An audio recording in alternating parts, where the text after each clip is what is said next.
Rekan-rekan mahasiswa, kita kembali lagi di mata kuliah ya, komunikasi organisasi sektor publik di pertemuan minggu ke-12.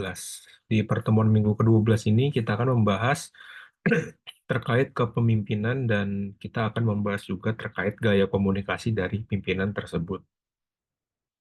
Oke, mungkin sebagai tahap awal ya, ataupun sebagai pendahuluannya sebenarnya apa sih relevansinya kepemimpinan itu dengan komunikasi?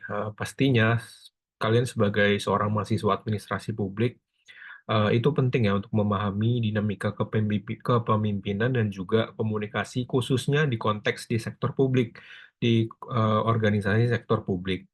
Yang mana kepemimpinan ini dan komunikasi itu kan sebagai dua elemen yang tidak terpisahkan ya. Seorang pemimpin tidak dapat menjalankan perannya secara efektif tanpa kemampuan komunikasinya yang baik.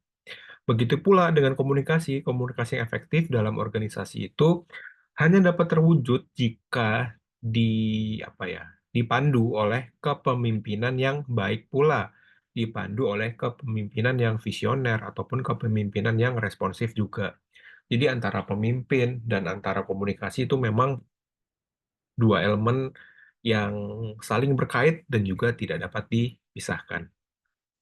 Kenapa kalian perlu paham materi ini ataupun kenapa sih kalian juga perlu paham terkait pimpinan ataupun kepemimpinan ini?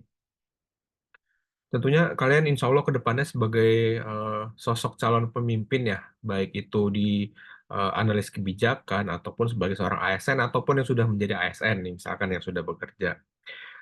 Tentunya kalian juga perlu memahami bahwa kepemimpinan yang baik itu selalu ditopang oleh komunikasi yang baik juga, ataupun komunikasi yang efektif juga. Kemudian gaya komunikasi yang digunakan seorang pemimpin itu tentunya akan mempengaruhi budaya organisasi yang ada, akan mempengaruhi kinerja tim, dan juga kualitas pelayanan publik, misalkan kalau memang itu berkaitan. Dan yang ketiga itu ada tantangan dalam birokrasi publik ya, yang memerlukan keterampilan, khususnya keterampilan di sektor komunikasi yang strategis, yang adaptif, dan juga kolaboratif. Tentunya memahami hubungan antara kepemimpinan dan juga komunikasi itu akan membekali kemampuan untuk pastinya mengelola tim ya, mengelola tim secara baik, kemudian juga ngebangun kredibilitas ataupun membangun kepercayaan dan ya mungkin bisa aja sebagai kedepannya generasi Z ya, kalian itu menjadi agen perubahan dalam sistem birokrasi yang memang kadang walaupun sudah ada reformasi sampai saat ini pun masih dikatakan sebagai birokrasi yang kaku.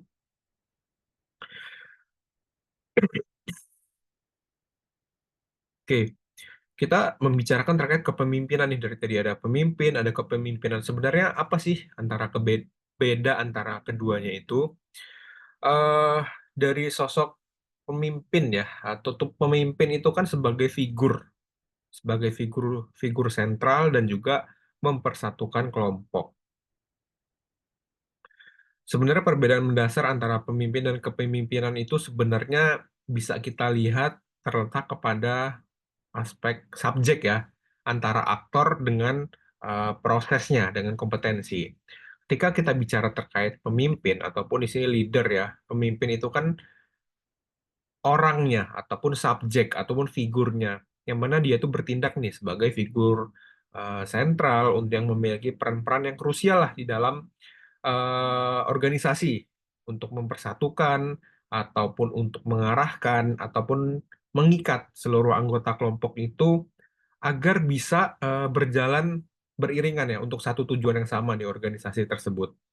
Nah, tentunya tanpa kehadiran figur yang sentral ini, sebuah kelompok itu akan rawan mengalami perpecahan arah ataupun menjadi tidak sejalan ataupun tidak ada orang yang punya peran sentral di dalam organisasi tersebut. Tapi kalau kepemimpinan itu adalah kemampuan untuk menghandle ataupun mempengaruhi ya orang lain untuk hasil yang maksimal dengan friksi minimal menurut Crouch dan juga Cutfield. Nah, kepemimpinan ataupun leadership ini lebih kepada seni, lebih kepada proses ataupun kemampuan yang merujuk tadi ya kepada pendapat menurut Craig dan juga Coach Field ini, yang mana kepemimpinan itu adalah kemampuan untuk mengelola ataupun menghandle untuk mencapai hasil-hasil yang memang sudah ditentukan, dan juga antara keduanya ini menjadi satu kesatuan konsep ya. Kalau seorang pemimpin yang ideal itu tidak hanya sekedar menduduki posisi sebagai figur sentral, sebagai pimpinan, sebagai bos, tetapi juga ia harus bisa eh, apa ya, mengejawantahkan terkait kepemimpinannya dalam suatu tindakan-tindakan yang secara real di lapangan. Artinya adalah esensi utama dari kepemimpinan yang efektif itu lebih kepada keseimbangan. Gimana seorang pemimpin ini mampu untuk mengelola timnya secara baik, ataupun bisa menjaga keharmonisan hubungan kerja dan juga bisa meminimalisir benturan ya di dalam organisasi. Jadi lebih kepada pemimpin itu aktor, kalau kepemimpinan itu gimana cara dia itu memimpin. Oke, pemimpin leader adalah sesosok ya, sedangkan kepemimpinan leadership adalah kemampuan dan proses yang dijalankan oleh sesosok tersebut. Ini adalah pada intinya. Pemimpin itu kepada orangnya ataupun kepada individunya. Kalau kepemimpinan itu cara, proses, ataupun kemampuan dia memimpin suatu organisasi itu kayak gimana.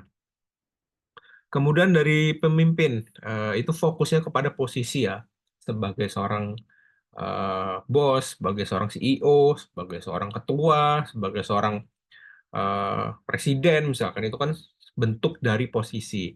Nah, kalau kepemimpinan itu lebih fokus kepada tindakannya ataupun dampaknya itu seperti apa. Nah, ini sebagai contoh ya, ada CEO, ada presiden, itu dari pemimpin. Tetapi dari dia sebagai presiden, dari dia sebagai CEO, oh itu ada tipe ataupun ada gayanya sendiri. Ada gaya demokratik, gaya transformasional, gaya otoriter, dan lain sebagainya. Itu adalah bentuk ataupun proses ya, cara dia memimpin itu seperti apa. Oke, ini mungkin teman-teman kan sudah pernah dapat mata kuliah kepemimpinan ya. Mungkin sebagian orang juga sudah mendengar ya terkait beberapa pertanyaan kritis terkait pemimpin. Apakah pemimpin itu dilahirkan ataukah pemimpin itu bisa dibentuk? Ada dua pendapat yang mengatakan bahwa ya pemimpin itu adalah sebuah bakat yang bersifat genetik, atau bakat yang memang sudah ada dalam dirinya, atau bakat yang memang secara genetik orang tuanya sebagai seorang pemimpin, otomatis anaknya juga karena ada gen itu terbawa. Nah, itu juga ada yang mengatakan pendapat pertama. Ada teori pendukung ya, The Great Man Theory, yang mana dalam teori ini menekankan bahwa pemimpin besar seperti Napoleon Bonaparte, Mahatma Gandhi itu terlahir dengan bakat-bakat istimewa secara alamiah ataupun bersifat genetika. Eh, Karakteristik yang di sini ya lebih kepada mungkin ciri fisik ataupun kepribadian ataupun kemampuan sosial yang memang eh, apa ya, tertanam di dalam dirinya itu. Nah, bakat kepemimpinan yang bersifat genetika atau bawaan lahir ini lebih kepada karismatik ya, karismatik, kecerdasan emosional ataupun keberanian lah yang dianggap sebagai itu tuh dianggap sebagai sifat alamiah, dan sifat itu pun sulit diajarkan. Nah, itu menurut teori dari The Great Man. Tetapi teori ini juga ada kritik-kritiknya tersendiri ya terkait kepemimpinan itu bersifat genetika. Tidak semua orang punya bakat alami ya untuk menjadi seorang pemimpin secara efektif tanpa adanya pengalaman. Itu kritik yang pertama. Dan kritik yang kedua adalah eh, ini mengabaikan terkait peran lingkungan dan juga peran pembelajaran. Ya mungkin ini kita bisa sedikit sepakat ya. Kita kalau mau jadi pemimpin juga seharusnya kita punya pengalaman terlebih dahulu. Kita juga belajar lah, walaupun belajar otodidak ataupun setidaknya kita mempelajari. Nah, Kritik-kritik inilah yang dilontarkan kepada teori the great man. Sebenarnya ya nggak juga sih. Pemimpin itu juga bisa dibentuk kok dari cara apa? Dari cara pengalaman, dari cara belajar, dari cara peran di lingkungannya seperti apa. Nah, itu kritik-kritik terkait pendapat yang pertama. Dan yang pendapat yang kedua ini lebih kepada kesepakatan, yaitu kepemimpinan itu bisa dikembangkan melalui apa? Melalui tadi ya, melalui pengalaman ataupun bahkan melalui pendidikan seseorang. Ada teori namanya behavioral leadership. Teori ini lebih menekankan bahwa perilaku itu, perilaku ataupun sifat-sifat dari kepemimpinan sebenarnya itu memang hal yang bisa dipelajari. Kepemimpinan itu bisa dikembangkan, yang mana eh, seseorang itu tidak perlu nunggu genetik ya di dalam dirinya, tidak perlu oh dalam diri saya ini ada gen pemimpin, oh dalam diri saya tidak ada gen pemimpin, tidak yang seperti itu. Jadi kemampuan itu tuh bisa tumbuh asalkan diasah dan juga diperkuat ya melalui tadi nih, melalui dua jalur utama. Ada jalur pendidikan ya, melalui apa ya, melalui kita belajar pemahaman teori, ataupun kita ikut seminar-seminar, ataupun kita membaca ya literatur, dan kita mengikuti kelas secara formal ya, seperti di sektor pendidikan atau seperti sekarang ini kita lakukan sedang kuliah ya, seperti itu. Atau juga dari sisi pengalaman, praktik langsung di lapangan, seperti apa sih untuk menjadi seorang pemimpin, ataupun dari sektor kecil dulu deh, dari organisasi, dari sisi organisasi itu kan kita bisa belajar ya gimana mengelola organisasi ataupun gimana sih kita ngelola orang ataupun gimana sih kita melihat secara real di lapangan ketika saya menjadi seorang pemimpin ataupun belajar menjadi pemimpin. Nah, tadi ya teori pendukung terkait behavioral leadership ini eh, teori itu menggeser terkait fokus terkait pemimpin yang dihasilkan melalui genetik. Karena perilaku ataupun kepemimpinan itu bisa dipelajari. Dan inti dari teori ini tentunya optimis ya. Karena kepemimpinan itu kan diukur dari tindakan sehari-hari ya, yang mana perilaku-perilaku itu bisa dipelajari, bisa ditiru, ataupun bisa dilatih oleh siapa saja. Jadi pemimpin itu bisa dibentuk melalui pendidikan, melalui pengalaman, melalui training, leadership training, dan lain sebagainya. Tetapi pendapat kedua ini juga tidak terlepas dari kritik-kritik yang disampaikan oleh para hayalak ramai. Kritik yang pertama adalah tidak semua orang itu bisa mencapai tingkat kepemimpinan yang sama ya, meskipun ikut pendidikan ataupun ikut pelatihan yang serupa. Ya mungkin kita bisa setuju juga antara dua orang, si A dan si B. Si A ikut pelatihan yang sama dengan si B, begitu juga si B. Tetapi si A ini bisa lebih mampu untuk memimpin, sedangkan si B ini belum bisa memimpin seperti si A. Nah, walaupun keduanya ikut pelatihan yang sama, ikut pendidikan yang sama, tetapi kan tidak semua orang itu bisa mencapai tingkat kepemimpinan yang sama. Itu kritik yang pertama. Dan yang kedua, tentunya faktor bakat itu bisa mempengaruhi kecepatan dan juga efektivitas pembelajarannya. Ya mungkin ini kembali lagi ya ke genetik itu tadi. Ya mungkin dalam gennya ataupun gen sebelum-sebelumnya ya orang tuanya itu sudah membawa gen terkait kepemimpinan, terkait bakat dan sebagainya, dan tentunya karena mereka punya gen itu jadi bisa mengikuti dengan cepat ataupun mengikuti hal-hal lainnya daripada rekan-rekannya yang lain. Nah, tentunya masih dua sisi ya, masih ada pendapat satu terkait genetik dan juga pendapat dua terkait pemimpin itu sebenarnya bisa dilahirkan melalui pelatihan dan pendidikan. Nah, kira-kira gimana gimana sih? Jadi pemimpin itu dilahirkan atau dibentuk seperti itu. Tadi ya, kita sudah membahas pendapat satu dan pendapat dua, dan kesimpulannya adalah adanya kombinasi bakat alamiah ya secara genetik dan juga dipengaruhi oleh pengembangan melalui pelatihan. Otomatis kepemimpinan efektif itu punya dua unsur ya. Tadi ada bakat alaminya, oke deh. Seperti bakat alami mungkin dari genetiknya seperti kecerdasan, karismatik ataupun ketahanan mentalnya itu kan juga sifatnya kadang alamiah dan juga bisa dilakukan secara efektif melalui unsur yang kedua ataupun pengembangan. Kalau dia udah punya gen yang baik misalkan, tapi dia juga eh, melakukan apa menjalankan pendidikan dan juga pengalaman yang mumpuni dan juga mengikuti pelatihan, otomatis ini adalah dua kombinasi yang baik untuk menghasilkan suatu kepemimpinan yang efektif. Jadi pendapat satu dan dua, walaupun memang ada kritik-kritiknya antara satu dan dua, tetapi tetap saja ya dua pernyataan ini bisa kita terima dan akan lebih baik dikombinasikan antara satu dan dua. Oh ini sebagai contoh ya. Contoh tokoh Steve Jobs dari Apple itu punya karisma secara alami ya, tetapi juga mengasah kemampuannya melalui pengalaman-pengalaman dan juga kegagalan yang telah dia lakukan. Atau Apple hadir sekarang itu kan bukan karena tiba-tiba ada ya, tiba-tiba dibangun, dibentuk, terus sebesar ini punya iPhone, punya MacBook, punya iPod dan lain sebagainya. Otomatis Apple atau Steve Jobs ini juga kan punya kegagalan-kegagalan, tentunya punya pengalaman-pengalaman yang dia miliki. Ataupun juga ada Nelson Mandela.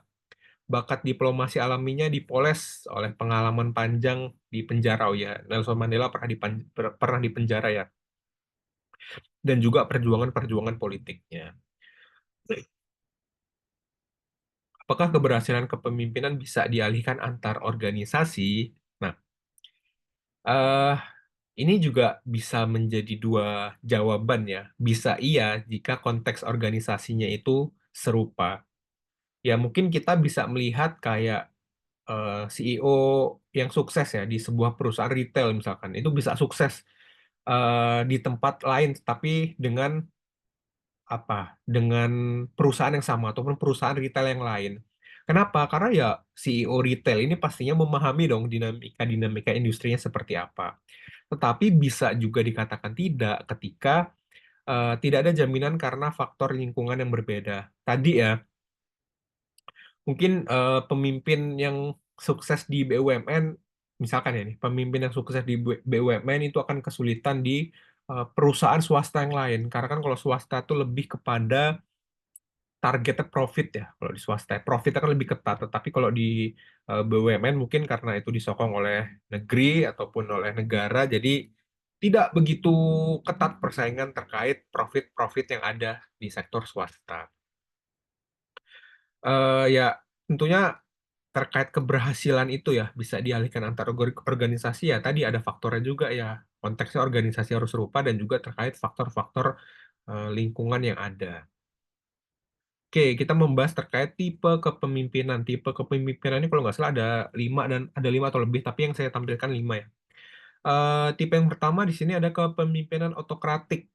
Ciri khasnya adalah egois ataupun orientasinya kepada tugas dan mengabaikan bawahan. Nah, ini lebih pemimpin itu sebagai pusat kekuasaan ya, dan juga eh, memperlakukan bawahan ataupun memperlakukan staff itu sebagai apa ya, kayak memperlakukan sebagai sebuah alat ya, bukan sebagai sebuah mitra kerja. Jadi kayak jatuh itu kayak diperas gitu. Nah, gaya kepemimpinan ini karena punya ketaatan yang sangat mutlak ya, ataupun bawahan itu harus benar-benar patuh tanpa ada pertanyaan. Disuruh A, oke A, nggak bisa lah. Bawahan itu mikir, oh kenapa nggak B, kenapa nggak C, nggak bisa karena dimintanya A. Jadi ketaatannya secara real itu mutlak. Bawahan tuh harus patuh terhadap pertanyaan atau arahannya. Dan juga ini bisa dikatakan terkait hukum ya. Pendekatan puntitif ini lebih kepada kesalahan hukum ya.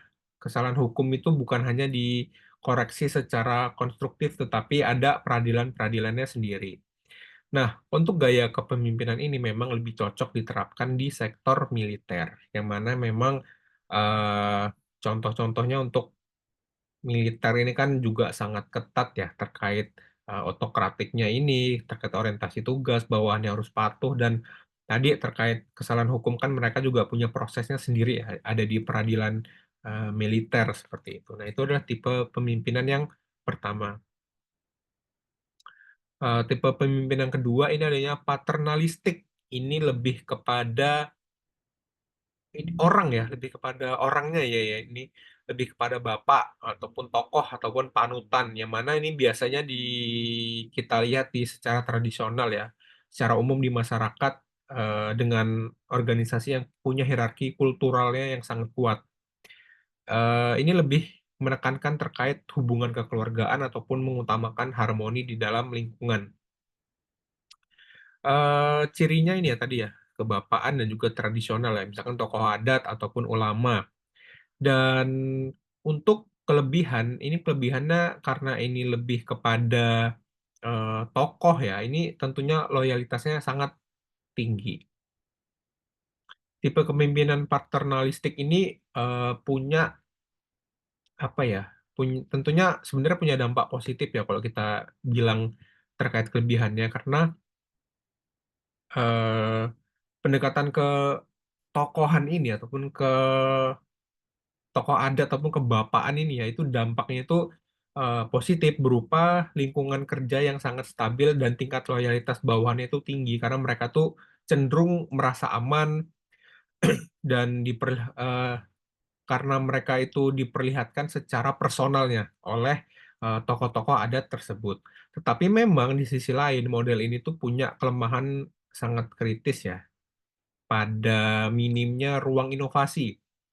Ruang inovasi yang ada itu terkadang bikin bawahan itu sulit berkembang secara mandiri ataupun terhambat lah, karena eh, tadi ya, karena mereka tuh selalu merasa aman oleh tokohnya dan mereka tuh juga kalau mau ngambil keputusan otomatis pusatnya juga di tokoh tersebut ya, di pimpinan tersebut, dan anggota timnya ya jadinya cenderung pasif dan juga terlalu bergantung kepada instruksi yang ada di atasannya ataupun instruksi yang ada di tokohnya tersebut. Jadi ya pastinya ini akan kesulitan berkembang secara mandiri untuk mengambil keputusan-keputusan lain. Itu dari sisi paternalistik ini lebih biasa di daerah-daerah ya, secara tradisional. Kemudian juga ada yang karismatik di sini. Cirinya adalah daya tarik yang kuat, pengikutnya loyal tanpa alasan konkret. Nah,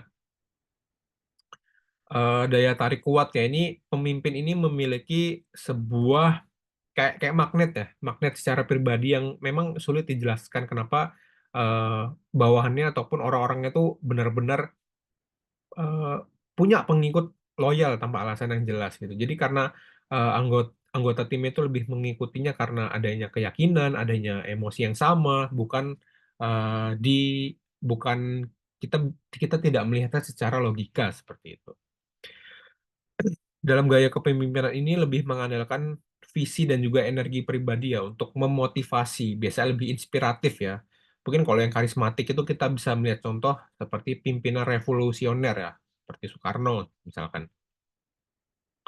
Kepemimpinan karismatik ini sebagai tipe yang punya daya kuat tadi ya, daya tariknya kuat lah kepada pimpinan tersebut. Kenapa? Karena dia mampu menggerakkan massa dan juga karena mampu menggerakkan massa yang banyak, otomatis juga dia jadi punya pengikut yang banyak juga. Tetapi memang hal ini punya kekurangannya sendiri. Karena itu lebih kepada daya tarik yang kuat ya, ataupun karismatik. Kekurangannya adalah mereka ini pengikutnya hanya bergantung pada satu figur. Kalau figur tersebut sudah tidak ada ya otomatis juga akan bubar karena tidak ada figur yang dipercayai sebagai sosok yang karismatik, ataupun resiko kultus individu itu cenderung lebih kuat. Kultus individu itu lebih kepada ini ya, mengagung-agungkan satu orang secara berlebihan gitu. Kemudian juga ada tipe kepemimpinan yang keempat, ada yang laissez fire, yang mana ini ciri dari gaya kepemimpinan ini lebih menekankan pengawasan yang minimal ataupun tidak begitu diawasi ya, jadi minim intervensi. eh Pemimpin itu memberikan kebebasan yang besar kepada anggota timnya untuk membuat keputusan secara bersama-sama ataupun membuat keputusan yang mandiri. Pemimpin dengan gaya ini bisa dikatakan tidak apa ya, tidak secara aktif lah mengarahkan setiap tindakan-tindakan yang akan diambil, melainkan mereka ini lebih melihatnya dari belakang, mengambil peran di belakang ya. Jadi pimpinan tipe ini akan campur tangan ataupun akan ikut di dalamnya ketika memang ada keperluan ataupun ada bantuan-bantuan yang memang harus diberikan. Tadi ya, ini minim intervensi. Jadi diberikan kebebasan secara penuh untuk kepada bawahannya. Nah, gaya kepemimpinan ini cocok untuk tim yang bisa dikatakan timnya itu sudah profesional ataupun timnya itu sudah mandiri. Dan biasanya tipe-tipe yang seperti ini tuh cocok diterapkan di perusahaan kreatif ataupun perusahaan startup ataupun perusahaan-perusahaan yang memang tim-timnya sudah bekerja secara profesional dan sebenarnya juga tidak terlalu butuh sosok pemimpin yang begini begitu karena mereka sendiri sebenarnya sudah bisa jalan di apa ya, bukan jalan di tempat, jalan di sesuai bidangnya masing-masing. Jadi lebih kepada tim riset ya. Tetapi kalau ini diterapkan di sektor publik ya otomatis akan buyar ini kalau memang tidak tidak ada intervensi ya, tidak dicek ataupun eh, diberikan kebebasan penuh otomatis ini tidak akan cocok diterapkan di sektor publik. Dan yang kelima di sini ada tipe demokratik yang biasa kita kenal ya. Ini lebih kepada koordinasi, pengambilan keputusan secara bersama, musyawarah, diskusi, dan juga gaya kepemimpinan ini lebih apa ya? Kalau dijalankan dengan baik ya otomatis pemimpin itu sebagai fasilitator, bukan sebagai seorang penguasa jika dijalankan dengan baik ya. Kelebihannya adalah inklusif dan juga meningkatkan kepuasan kerja, idenya bisa beragam ya karena memang diputuskan secara bersama-sama, tetapi memang kekurangannya adalah ketika itu semuanya diputuskan secara bersama-sama, otomatis prosesnya akan lambat dan juga kadang tidak efektif dalam situasi-situasi yang bisa dikatakan kritis yang butuh keputusan ataupun pengambilan keputusan yang cepat dan tepat. Oke, ini ada bentuk rangkuman dari tipe kepemimpinan yang tadi sudah kita pelajari ya, terkait otokratik. Kontrolnya memang tinggi, fokusnya kepada tugas-tugas yang diberikan ataupun arahan dari pimpinan, dan hal ini cocok untuk situasi darurat ataupun di militer. Lagi perang atau seperti apa kan, nggak mungkin lagi perang tiba-tiba stafnya nanya ini untuk apa Pak bawa ini nggak mungkin karena situasi memang sangat darurat otomatis pimpinan bilang A pegawainya harus melaksanakan perintah tersebut itu akan cocok dilakukan di militer ataupun situasi darurat. Kemudian tipe paternalistik kontrolnya memang sedang fokusnya kepada hubungan antar sesama ya dan ini lebih cocok kepada organisasi yang tradisional ya tadi tokoh adat kebapaan dan lain sebagainya. Ataupun di sini karismatik ya. Kontrolnya ini variatif, fokusnya kepada visi yang telah ditetapkan. Ini cocok untuk perubahan-perubahan secara radikal. Kayak tadi ada Nelson Mandela ya, tokoh dari Afrika Selatan, di eh, tokoh kulit hitam. Ada juga tadi Soekarno ya, bisa dikatakan Bapak Revolusi dan lain sebagainya. Ataupun ada di sini live fire. Kontrol ini sangat rendah karena tadi ya itu tidak diintervensi secara langsung kayak dibiarin aja, tetapi fokusnya kepada free, fleksibilitas ataupun kebebasan. Dan ini cocok untuk tim yang memang sudah ahli di bidang riset ataupun tim-tim yang sudah ahli di bidang-bidangnya yang cocok digunakan di perusahaan startup misalkan. Ataupun yang tadi yang terakhir ada demokratik. Kontrolnya itu kolaboratif ya karena biasanya dilakukan pengambilan keputusan secara bersama dan fokusnya adalah keterlibatan ataupun partisipatif. Dan ini cocok untuk organisasi yang inovatif ataupun biasanya memang di sektor publik juga perlu sih untuk dilaksanakan dengan baik gaya kepemimpinan demokratik ini. Oke, gaya kepemimpinan komunikasi dalam organisasi. Oke, ada beberapa tipe ya. Ini ada yang controlling style itu lebih kepada satu arah, otoriter dan juga kurang empati. Mungkin ini seperti yang tipe pertama tadi ya, terkait otokratik. Kalau kita membicarakan terkait controlling style, yang mana ini lebih gaya itu lebih mengendalikan ya. Atasan hanya memberikan perintah tanpa mendengarkan keluh kesah bawahannya. Ataupun yang kedua, equalitarian style. Nah, ini dua arah ya. Dialog terbuka, kemudian juga ideal untuk kolaboratif. Ini dialog lebih terbuka ya antara atasan dengan bawahan dan juga mendukung partisipasi aktif antar anggotanya. Dan juga ini adanya ketiga, structuring style atau fokus kepada aturan dan juga prosedur. Ini gaya yang ini tuh lebih terstruktur ya karena lebih terorganisir dan juga lebih jelas terkait regulasi dan apapun itu. Dan yang keempat ada dynamic style. Di sini lebih agresif, cocok untuk situasi krisis. Nah, ini juga eh, berkaitan dengan yang pertama ya, terkait dynamic style ini lebih cocok untuk situasi yang dihadapi secara darurat ataupun kritis. Kemudian yang kelima ada gaya, ini tuh adalah gaya lepas kendali. Ini mendengarkan bawahan yang kompeten, ini lebih kepada hmm, apa ya tadi yang live fire itu. Nah, ini lebih memberikan kebebasan. Lebih memberikan kebebasan dan juga mendengarkan ke bawahan yang kompeten, ini cocok untuk tadi di startup ataupun di tim ahli. Ataupun ada yang withdraw style, ini lebih kepada gaya menghindar. Kayak ini ya, deskripsi udah ada, menghindari tanggung jawab dan juga tidak efektif. Ya, memang ada tipe pemimpin yang seperti ini. Mungkin pernah teman-teman temuin atau pernah teman-teman lihat, rasakan, dengar berita dan sebagainya ya. Ada tipe pemimpin yang menghindari tanggung jawab dan menghindari komunikasi antar bawahannya. Mungkin dia hanya duduk di posisi tersebut untuk mengincar title, mengincar posisi, atau mengincar upah dan sebagainya. Makanya ini lebih gaya komunikasi itu lebih menghindari tanggung jawab atau tidak berdedikasi penuh terhadap posisi yang diemban. Kesimpulan gaya komunikasi oke yang paling efektif tadi ya terkait komunikasi yang dua arah, komunikasi yang tipe kedua yang warna hijau ini, karena dia lebih terbuka, lebih ideal untuk suatu kolaborasi ataupun kerjasama. Dan juga untuk situasi yang situasional ini lebih kepada dynamic dan juga structuring ataupun relinquishing ini lebih kepada yang mendengarkan bawahan yang kompeten ataupun tadi untuk tim riset ataupun startup. Dan yang paling dihindari adalah yang controlling ataupun tadi ya, yang withdraw style, yang mana ini menghindari tanggung jawab, dan kalau yang controlling tadi ini otoriter dan kurangnya empati terhadap bawahannya.